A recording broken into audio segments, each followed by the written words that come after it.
मुसलमान नहीं होता तो क्या इस देश के अंदर SC ST OBC आज इस हालात में होता जिसमें आज है वो? ये बिकॉज ऑफ मुस्लिम है कि इस देश के अंदर उन लोगों ने बाबा साहब को चुन करके भेजा अपने बलबूते पर, तब जाकर के बाबा साहब कॉन्स्टिट्यूशनल असेंबली में गए 9 दिसंबर। लेकिन अयोध्या में राम मंदिर, भव्य राम मंदिर का निर्माण हो रहा है और लगातार उसकी तारीफ के पुल बांधे जा रहे हैं। काशी विश्वनाथ कॉरिडोर, उसका भी उद्घाटन करने वाले हैं प्रधानमंत्री। इनको दिखाकर क्या उत्तर प्रदेश में एक और ऐसी तैयारी मथुरा की जिस तरीके से राजनीति में की जा रही है, इसका कोई असर पड़ेगा आने वाले चुनाव पर?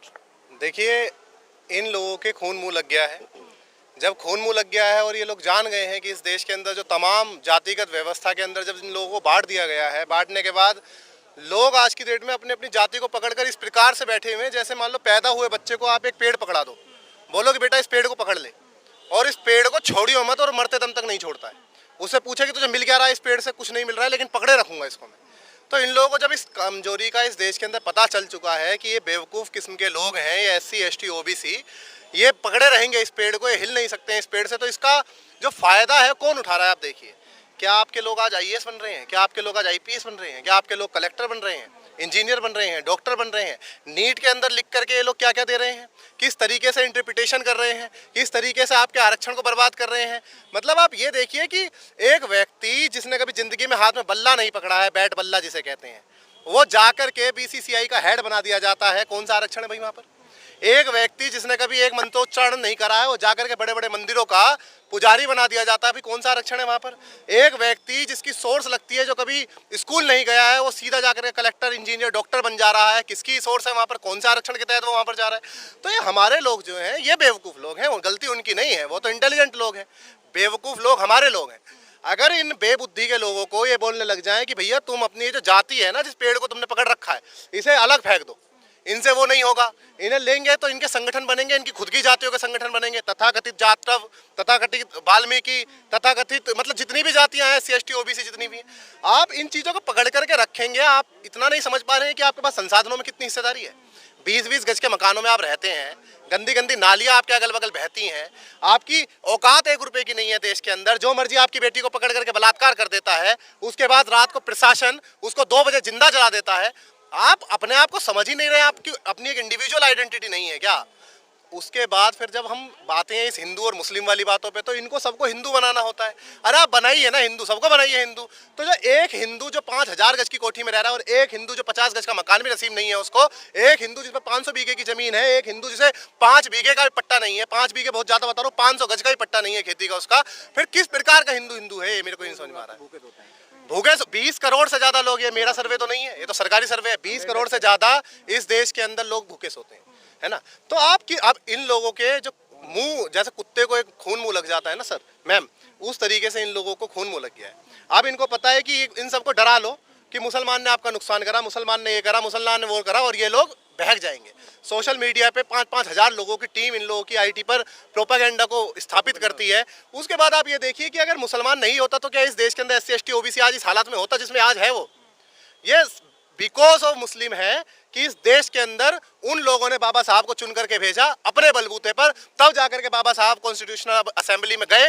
9 दिसंबर 1946 को पहली मीटिंग हुई। उसके बाद लगातार बाबा साहब ने रात दिन एक करके 7 लोगों की जो टीम ड्राफ्टिंग कमेटी की बनाई थी, उसमें से 6 लोगों, कोई बीमार हो गया, किसी ने छोड़ दिया, किसी ने कुछ कर दिया, इस प्रकार से था ना, इस तरीके से। ये तो ऐतिहासिक बातें हैं ना, ऑन रिकॉर्ड है ना सब कुछ, मैं तो गलत नहीं बोल रहा हूँ इसमें।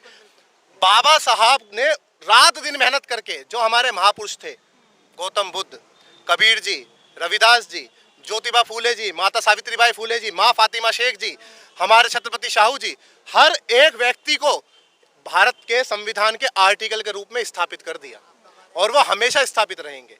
दुनिया की कोई ताकत नहीं है कि उसको हटा सके, लेकिन हमारे लोगों में इतनी बुद्धि नहीं है कि हम इस संविधान को बचाए रखें। इतना भी नहीं कर सकते हैं कि हम लोग, और क्यों? क्योंकि इन लोगों का जो जाति रूपी पेड़ इन लोगों ने पकड़ रखा है ना, वो इनसे छूट नहीं रहा है मैम, समझ रहे हैं? और जब तक वो पेड़ नहीं छूटेगा तब तक हमारे लोगों का इसी प्रकार से इस्तेमाल होता रहेगा। एक मस्जिद वो जानबूझ करके खुद ही बनवाएंगे, खुद ही अपने लोगों से तुड़वाएंगे और आपको प्रोपेगेंडा के अंदर फंसाएंगे कि भाई फलाना जाति का फलाना ये व्यक्ति वहां मारा गया है, उसको मुसलमान ने मारा है, इसको दलित ने मारा है, उसको ओबीसी ने मारा है। आप एक बात बताइए, जब हमारे समाज के लोग आते हैं सत्ता में, चाहे वो एससी हो, चाहे एसटी हो, चाहे ओबीसी हो, क्या वो अपने लोगों के लिए नहीं करते हैं? जब मुस्लिम आते हैं सत्ता में, क्या अपने लोगों के लिए नहीं करते हैं? बिल्कुल करते हैं मैम।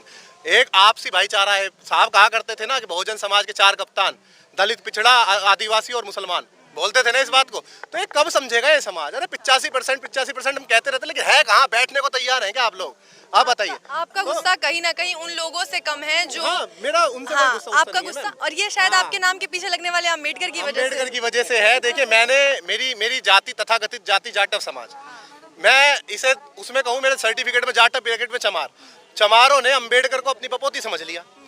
चमार ये बोलते हैं हर जगह कि ये जो इस देश के अंदर अम्बेडकर स्टैब्लिश हुए हैं ना, वो हमारी वजह से हुए हैं। बहुत चमार, मैं सबको नहीं कह रहा हूँ, लेकिन तथाकथित चमारों का ये मानना है, उनके दिमाग के अंदर घर चुर चुके। उन्हें लगता है कि आप लीड कर रहे हैं समाज के अंदर, तो ये क्रांति और जागृति आ रही है। लेकिन मैम, ये गलत बात है।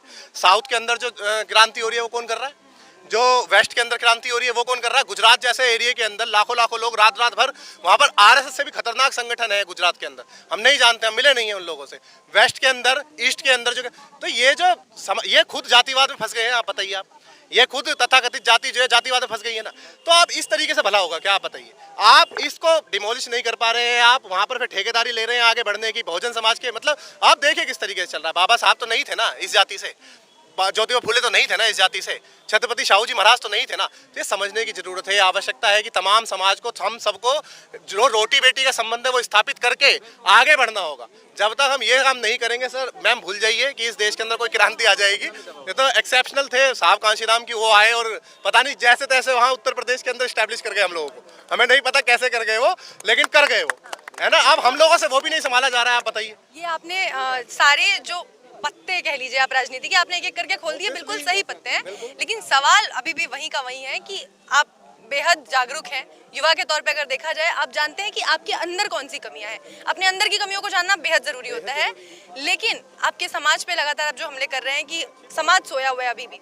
सवाल यही है कि इस समाज को जागृत करने में और कितना समय लगेगा, और इसका फायदा कब तक इस तरीके से राजनीतिक पार्टियां उठाती रहेंगी? देखिए, साहब कांशीराम ने कहा था कि मुर्दों में आग फूक रहा हूँ, मुर्दों में।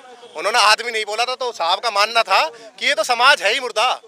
भाई एक बात बताइए, जिस समाज के अंदर इतनी बुद्धि नहीं है कि वो पास्ट में सम्राट अशोक का वंश नहीं समझ पा रहा है, जो समाज ये नहीं समझ पा रहा है कि हम लोग पूरे रूल हुआ करते थे मौर्य वंश से, हम लोग पूरे प्रॉपर एक इस देश के जो मूल निवासी थे, तो हम लोग वो हुआ करते थे और हम लोगों ने इस देश को रूल किया था। तो वो जब समझ ही नहीं पा रहा है, तो आप मुर्दे ही हुए ना, मुर्दे हुए ना। अब हम जैसे जो पागल प्रकार के लोग हैं, जो कभी भी मतलब अपनी किसी, मेरा सरनेम आप जानती होंगी मैम, अम्बेडकर है। क्यों है? मैं फूले लगा लूंगा अपने नाम के आगे, मैं अपनी माँ का नाम लगा लूंगा, मैं अपने गुरु का नाम लगा लूंगा, लेकिन मैं कभी अपनी जाति का नाम नहीं लगाऊंगा मैम। क्योंकि इस जाति ने ना मेरा बहुत नुकसान करा है, मेरे पूर्वजों का बहुत नुकसान करा है। मैं इस जाति को कभी नहीं मान सकता। मैं इस जाति रूपी जो समीकरण है, मैं इसको धराशायी करता हूँ। मैं अपने व्यक्तित्व में भी, मैं अपने जीवन में भी, और मैं मरने के बाद मैं अपनी संतानों को भी ना यही कहकर जाऊंगा कि मेरे भाई, ये जो जाति है ना, इसको डिमोलिश करना है, मैं एनिलेट करना है इसको, कैसे भी करना है। यही तो बाबा साहेब चाहते थे, और आज उनके महापरिनिर्वाण दिवस पे अगर आप ऐसी बातें कर रहे हैं तो उन्हें कहीं ना कहीं ये बहुत सुकून मिल रहा होगा।